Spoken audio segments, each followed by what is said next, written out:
Salut et bienvenue dans cette vidéo, première d'une série qui vous exposera les multiples exactions tortionnaires, racistes, frauduleuses et empreintes de corruption perpétrées par le groupe français Suez au Cameroun, en Afrique par l'entremise de sa filiale Safej Afrique centrale.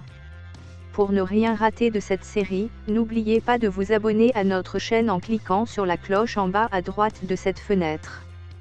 La période de l'esclavage et de toutes les multiples atrocités subies par des peuples africains, est l'une des plus tristes pages de l'histoire que certaines organisations, à l'exemple du groupe Suez, sont en train de ressusciter en Afrique. Opérant sous la marque Suez Consulting, la société Safej est au Cameroun, passée maîtresse dans l'art de la duperie à l'encontre d'employés et fournisseurs dans le but de se faire de la trésorerie, de la violation de ses propres statuts ainsi que des lois en vigueur au Cameroun, de la corruption dans les marchés publics, de la fraude et la délinquance fiscale, du dénigrement et des dénonciations calomnieuses à l'encontre des autorités camerounaises. Nous reviendrons séparément et en détail sur chacun de ces points dans nos prochaines vidéos. Pour l'heure, évoquons la torture qu'inflige la société Safej à de nombreux Camerounais dont elle choisit expressément de ne pas régler les services rendus et conformes. Avec ses genoux puissants sur leur cou, le groupe Suez est en train de tuer à petit feu ces Camerounais qui pourtant crient leur asphyxie. Ce groupe français riche en milliards d'euros, trouve néanmoins le moyen d'agir en tortionnaire et de maintenir des Camerounais dans la précarité.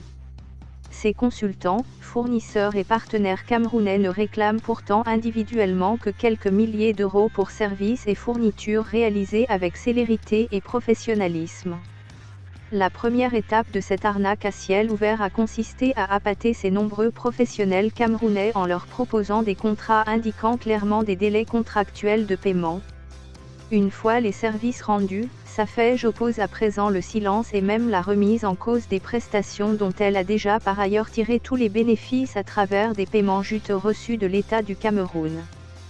Telle une société de tourisme, Safej offre plutôt de multiples billets d'avion et séjours dans des hôtels de luxe au Cameroun à ses employés des bureaux feutrés parisiens.